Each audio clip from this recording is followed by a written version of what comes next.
Bismillahirrahmanirrahim. Assalamualaikum warahmatullahi wabarakatuh.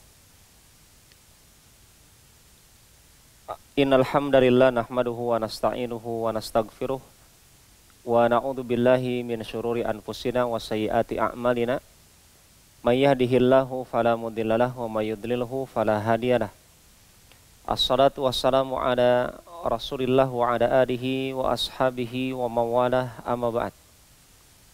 Para pemirsa yang dimuliakan dan dirahmati oleh Allah Subhanahu wa taala, inilah kita berada di hari-hari terakhir di bulan Sya'ban di tahun 1441 Hijriah. Marilah kita bersyukur kepada Allah. Alhamdulillahilladzi bi ni'matihi tatimmus shalihat. Segala puji milik Allah. Dengan nikmat Allah semua kebaikan menjadi sempurna. Dan bagian daripada kebaikan Allah kepada kita ketika kita mendapatkan kesempatan untuk menimba ilmu-ilmu para ulama warisan Nabi Muhammad sallallahu alaihi wasallam. Rasulullah SAW mengajarkan kepada kita untuk berilmu sebelum beramal. Apa yang akan kita bahas adalah kajian rutin yang kita laksanakan dan kita angkat tentang perkara-perkara berkaitan dengan saum Ramadan dari kitab Al-Fiqhul Muyassar fi Dhau'il Kitab wa Sunnah.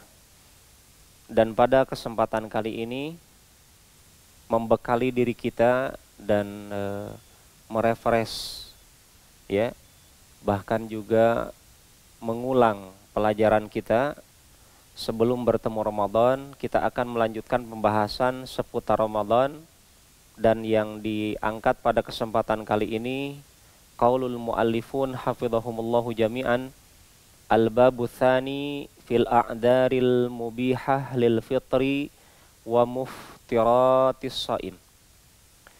Bab yang kedua berkaitan dengan udzur atau keringanan yang dibolehkan oleh Allah untuk kita berbuka dan perkara-perkara yang membatalkan saum. Jadi yang pertama adalah keringanan yang Allah berikan kepada kita untuk berbuka di bulan suci Ramadan, berbuka saum, berbuka puasa. Apa saja keringanannya? Apakah masuk kategori virus corona ini menjadi alasan sedunia umat Islam tidak saum Ramadan, gitu ya? Mari kita bahas pada kesempatan kali ini. Demikian juga pembatal-pembatal saum. Para pemirsa yang dimuliakan dan dirahmati oleh Allah Subhanahu wa taala, yang pertama yang tadi kita sebutkan di judul adalah udzur-udzur, ya, alasan yang dibolehkan untuk berbuka di bulan Ramadan.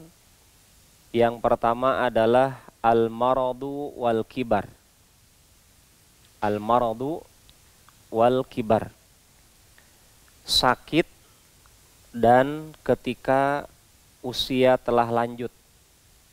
Jadi kita bisa melihat diri kita saat ini, apakah sementara wabah corona ini merebak, dan semoga Allah Subhanahu wa taala segera mengangkatnya, amin ya rabbal alamin. Apakah dalam kondisi wabah ini kondisi kita sedang sakit, ya, yang sakitnya itu sangat berat untuk melaksanakan ibadah saum, atau apakah kita telah memasuki lanjut usia. Makanya di sini penulis menyebutkan al-maradul ladzi yurakhasu ma'ahu fil fitri huwal maradul ladzi yashuqqu 'alal marid as-siyam bisababih.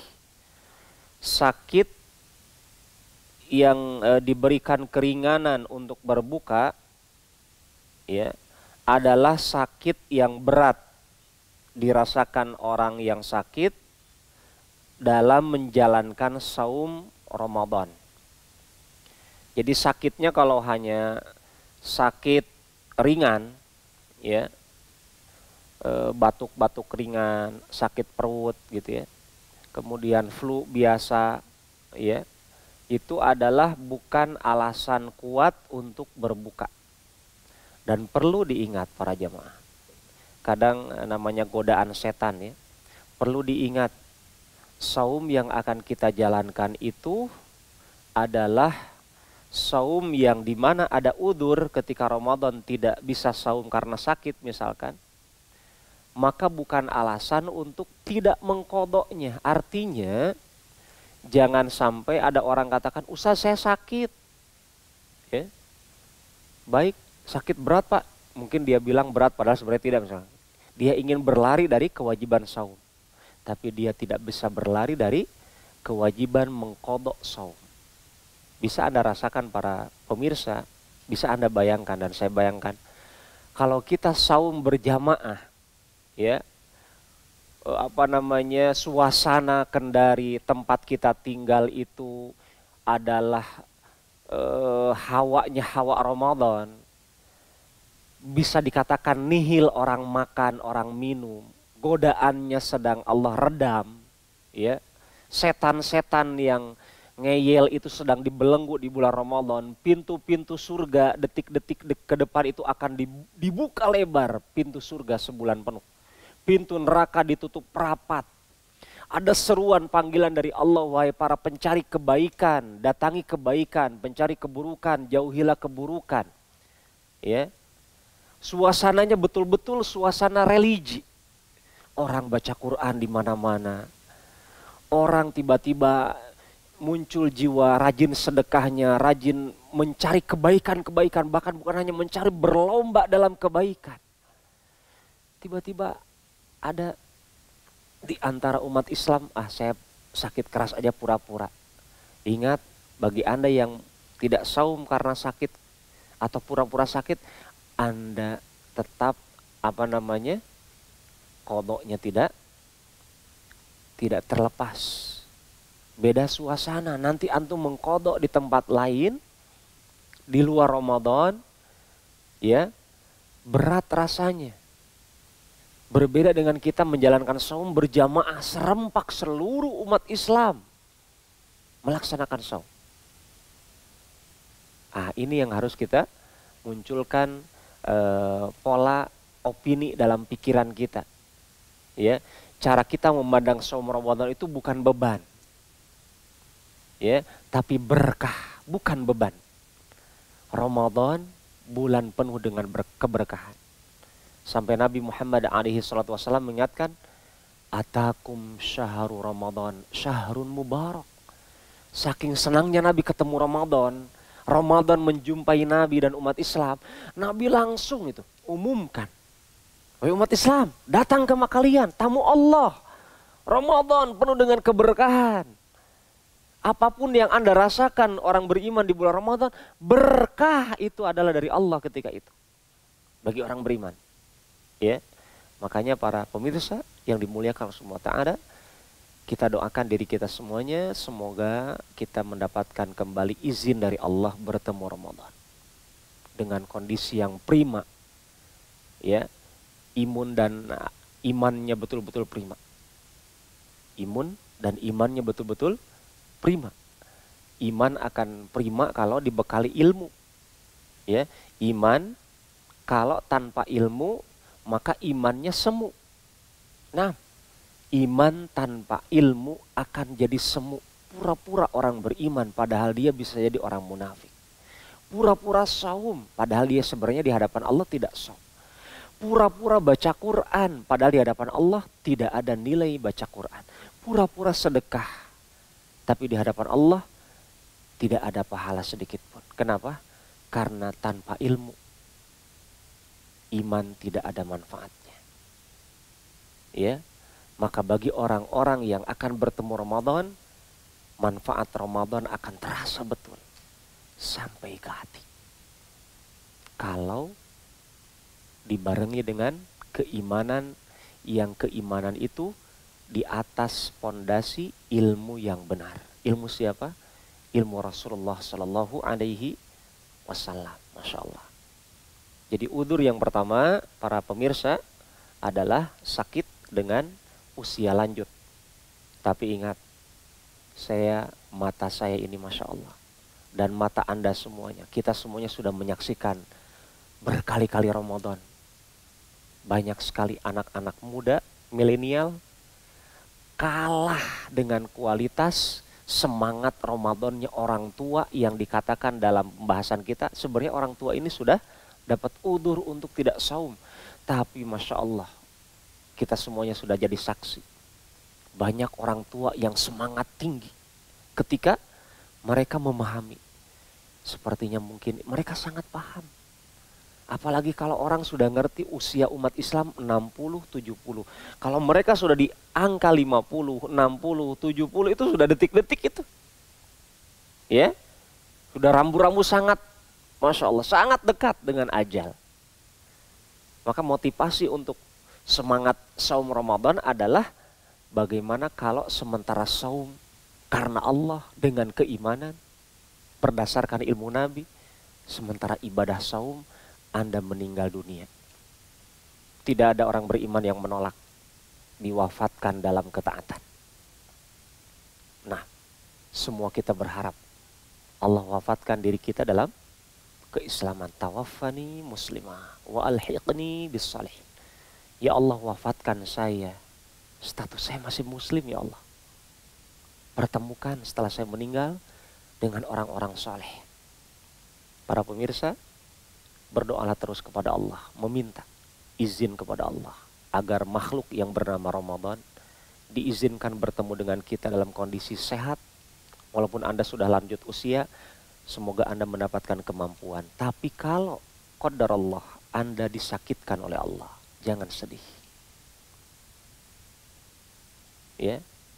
Jangan hanya sedih yang mendatangkan putus asa. Ustaz nggak boleh sedih, mungkin sedih boleh. Tapi jangan menolak takdir. Sedih boleh ya. Ketika menyaksikan umat Islam pada saum, kita sakit. Sedih, ya nggak masalah. Karena Anda sedihnya karena keimanan.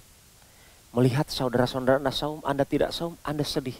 Tapi di balik kesedihan Anda, jangan sedih kecuali karena Allah. Sedih karena cemburu Anda melihat saudara Anda saum. Solusinya, hadirkan kata kecemburuan dalam menyaksikan saudara kita beribadah. Yang kedua apa?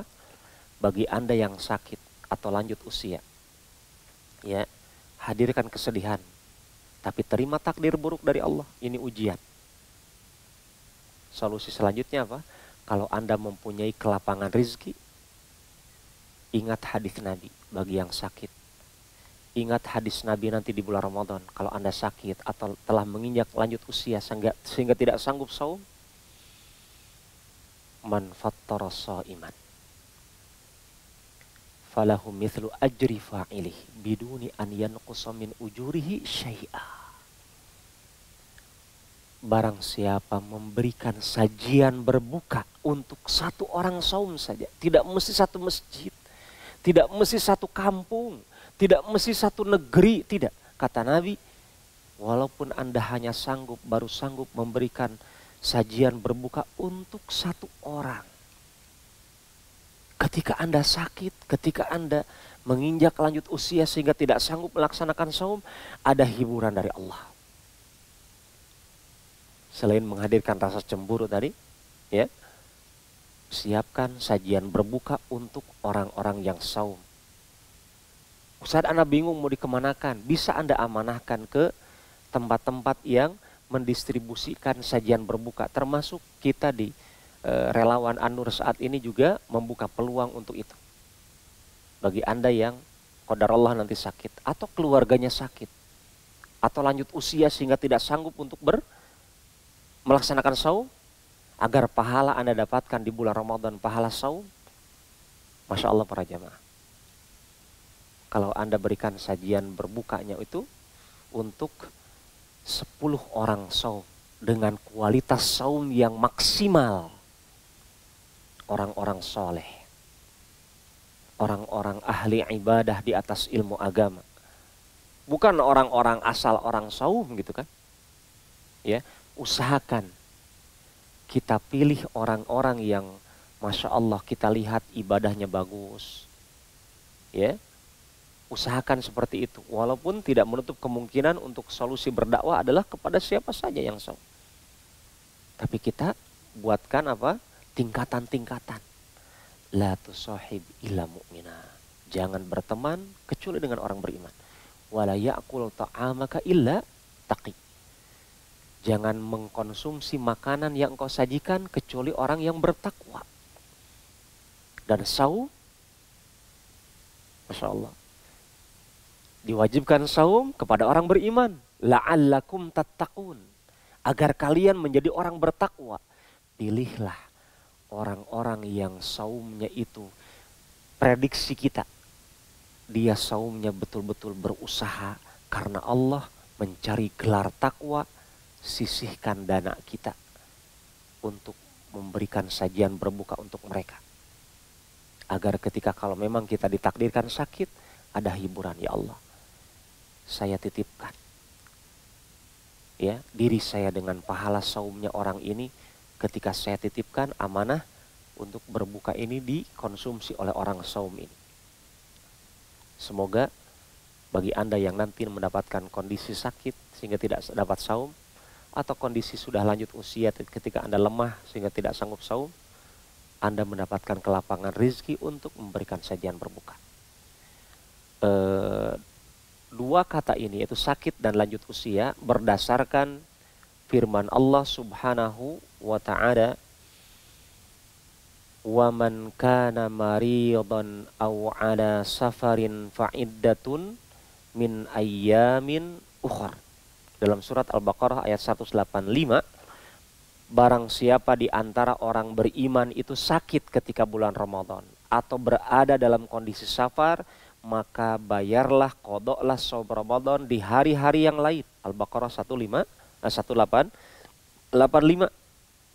Kemudian Imam Al-Bukhari rahimahullah ta'ala beliau mengatakan, wa amma syekhul kabir, adapun orang tua, ya, orang yang sudah lanjut usia, mau nenek-nenek atau kakek-kakek, idalam yutiqis siyam faqad at'ama Anas ba'da makabur aman aw amain min kulli yaumin miskina.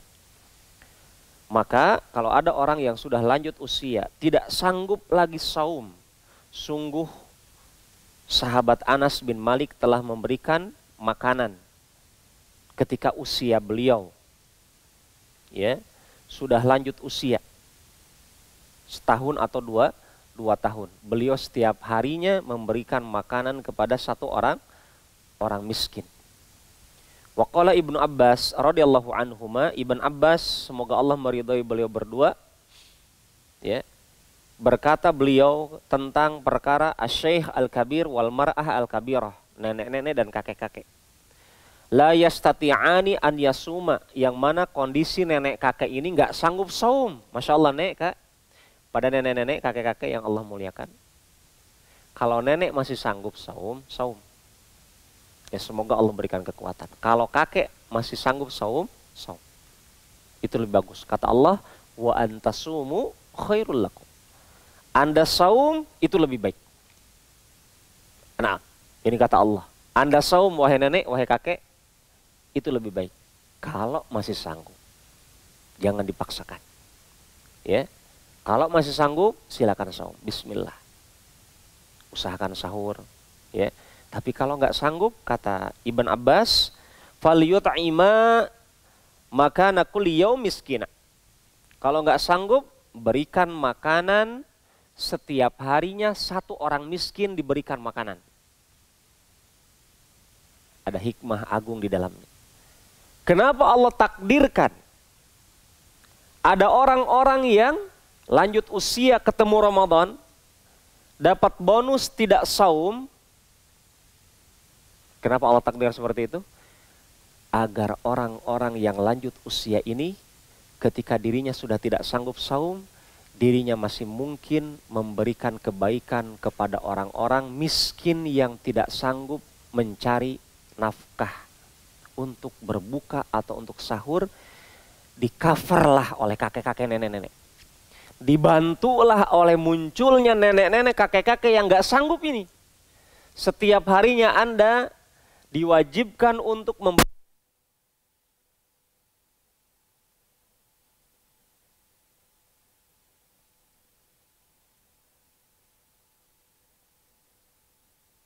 Ahmad rahimahullah ta'ala makan, menuntut makanan minimalnya sehari sekali.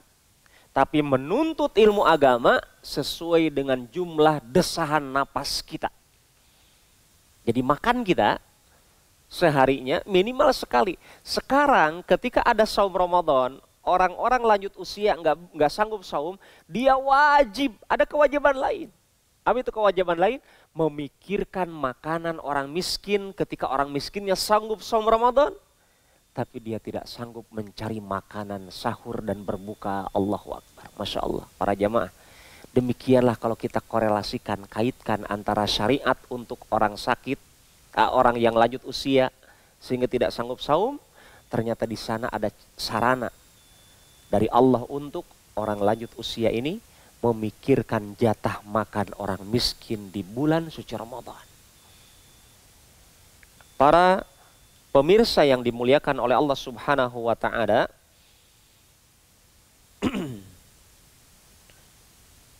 berapa ukuran makanan yang kita berikan kepada orang miskin ini? Ya.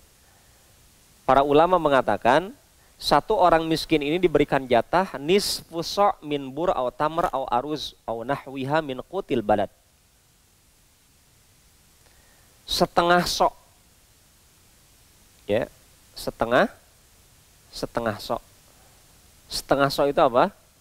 2 mud, berarti 2 kali begini. Kurang lebih kata penulis miqdar as-sok kilowan warubo takriban. 1 sok itu minimalnya adalah 2 kilo seperempat. 2 kilo seperempat kurang lebih. Maka setiap harinya orang miskin diberikan sekitar 1125 gram makanan pokok. Anda makanan pokoknya sinonggi atau sagu, ya sagu saja. Ya, beras, jagung, Ustaz, jagung. Kalau makanan pokoknya Anda apa setiap hari? Ya, itu yang Anda berikan kepada orang miskin. Kadarnya adalah setengah sok dari makanan pokok Anda. 2 ini. Berarti setengah sok itu apa? Setengahnya kadar zakat fitr nanti ketika akhir Ramadan. Kalau zakat fitr kan 1 sok 4 kali begini. Kalau fidyah ya untuk kakek-kakek ini atau nenek-nenek yang tidak sanggup saum, maka dia apa? Dia memberikan makanan kepada orang miskin setengah jatah zakat fitr. Ditambahkan juga oleh para ulama, dikiaskan kepada kakek-kakek atau nenek-nenek yang tidak mungkin muda lagi adalah kepada Anda yang sakitnya menahun. Ya. Kalau Anda sakitnya menahun, Ustaz, ini ada keluarga saya misalkan. Dia sakit terus, Ustaz. Susah sembuhnya sepertinya, gitu ya. Maka dia dikiaskan kepada orang tua, nenek-nenek atau kakek-kakek tadi yang tidak mungkin kembali muda. Seperti itu juga orang sakit yang tidak mungkin kembali sembuh dari sakitnya. Prediksi dokter. Prediksi dokter, kata dokter, Pak, ini kayaknya susah untuk sembuhin. Qadarullah ya. Itu prediksi dokter, maka dia boleh membayar fidyah. Tapi kalau usianya misalkan seperti Anda yang masih muda-muda, yang masih bisa lari, yang masih fit gitu ya, masih prima. Anda sakit di bulan Ramadan, nggak sanggup saum, maka Anda qadha. Bukan pikiran, usah saya sakit dulu Ramadan, saya bayar fidyah nih. Padahal antum masih 17 days, masih 17 tahun, masih 20 tahun, masih 30 tahun, masih sanggup gitu. Ya, masih mungkin sembuhnya, bahkan sudah sembuh misalkan. Ya, antum tidak pikirkan fidyah, antum bukan kakek-kakek, antum calon kakek atau calon nenek. Ya, ini poin yang pertama. Yang kedua adalah tadi yang kita sebutkan juga dalilnya, safar. Maka dibolehkan untuk orang yang sedang safar, tapi setahu saya saat ini mudik tidak boleh. Tapi kalau memang antum safar, qadarullah, ya, kalau terdesak, ya, Kalau Anda safar, maka di bulan Ramadan Anda boleh berbuka tapi wajib mengqadha. Boleh berbuka tapi wajib mengqadha. Berbeda dengan tadi kakek-kakek. Kalau sudah bayar fidyah, tidak ada qadha. Kalau fidyah itu untuk kakek-kakek, nenek-nenek, ya, yang tidak mungkin lagi jadi gadis atau jadi perjaka lagi. Tidak sanggup saum, maka dia bayar fidyah, tidak wajib qadha. Tidak ada qadha untuk yang sudah bayar fidyah di sini, kakek-kakek tadi. Atau orang sakit menahun tadi, yang susah untuk sembuh, maka dia juga tidak ada kewajiban mengqadha. Tapi dia cukup bayar fidyah. Adapun yang musafir, dia boleh berbuka ketika safar, tetapi wajib mengqadha. Ya, sebagaimana firman Allah yang tadi kita sebutkan juga di ayat 1885. Ya. Kemudian juga safar yang dibolehkan berbuka adalah safar yang mubah. Ya. Yubahul fitru fis safari tawil alladhi yubahu fihi qasrus shalah. Safar yang dibolehkan berbuka adalah safar yang jaraknya safar yang panjang yang dibolehkan mengqasar salat. Jadi kalau safarnya tidak panjang, tidak jarak 80 atau 40 mil, ya, 80 km kurang lebih, jarak 80 km, misalkan safar kita jarak 80 km minimal atau lebih, maka itu dibolehkan berbuka statusnya. Kalau di bawah itu tidak diperbolehkan kata jumhur ulama. Tetapi ingat catatannya, kalau Ustadz misalkan jaraknya 80 di bawah 80, tapi dia paksakan saum Ustadz dalam safar sampai dia ngos-ngosan sampai mau pingsan, maka tidak boleh saum ketika itu. Jangan dipaksakan. Ada sahabat Nabi ketika safar, dia saum. Sahabat lain tidak saum, gitu ya. Kemudian Nabi dapatkan itu sahabat dikerumuni orang, dia pingsan. Sampai Nabi katakan, laisa minal bir, bukan bagian daripada kebaikan Islam kalau caranya begini. Asyam fis safar, kata Nabi, saum dalam safar sampai mengakibatkan antum pingsan seperti ini, itu bukan bagian daripada ajaran Islam. Artinya apa? Kalau antum merasa Ustaz anak nggak kuat, tapi jaraknya Ustaz kurang dari 80 km, Ustaz, ya sudah berbuka. Ya, karena angka 80 km untuk jarak qasar salat itu angka yang bukan baku dari Rasulullah SAW, itu ijtihad mayoritas para ulama untuk mengukur jarak safar. Para pemirsa yang dimuliakan oleh Allah Subhanahu wa Ta'ala, adapun bagi Anda yang saum ketika safar, ya, ingat juga hadis Nabi, boleh Anda saum dengan safar. Ustaz, Anda tidak mau qadha, Ustaz, Anda ingin memanfaatkan keindahan safar dalam Ramadan, Ustaz. Anda tahan saum, Anda tahan makan, tahan minum, tahan berbuat maksiat di bulan Ramadan, itu Masya Allah saya senang. Ayo Ustaz, antum kalau begitu. Ada sahabat Anas mengatakan, Anas bin Malik radhiyallahu an, kunna nusafir ma'an Nabi sallallahu alaihi wasallam. Kami itu dulu pernah safar sama Nabi, Masya Allah. Beliau safar dengan Nabi, para sahabat safar dengan Nabi. Falam ya'ibis saum alal muftir walal muftir ala shaim.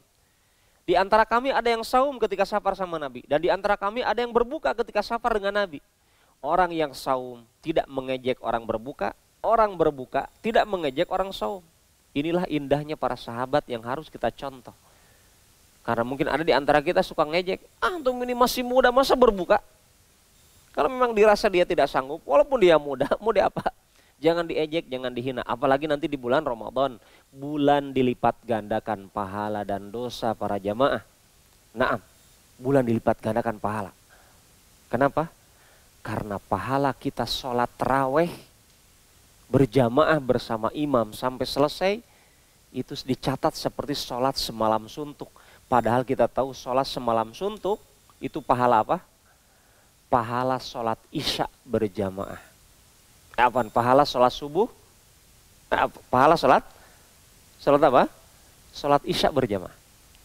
Man sholal isya fi jamaah fakana ma sholla lailakullah. Ya, anisfal lail. Wa man sholat subha fi jamaah fakana ma sholla al-lail kullah. Berarti orang yang sholat tarawih berjamaah bersama imam seperti sholat subuh berjamaah. Bayangkan, pahala wajib sekarang Allah giring, Allah arahkan kepada pahala sunnah. Kapan terjadi? Di bulan Ramadan. Makanya kita dapatkan pahala kita di bulan Ramadan dilipat gandakan. Kemudian yang ketiga, perkara yang dijadikan udzur untuk berbuka adalah orang haid dan nifas. Orang yang haid dengan nifas, ini khusus untuk kaum wanita, ya, maka dia bahkan diharamkan saum.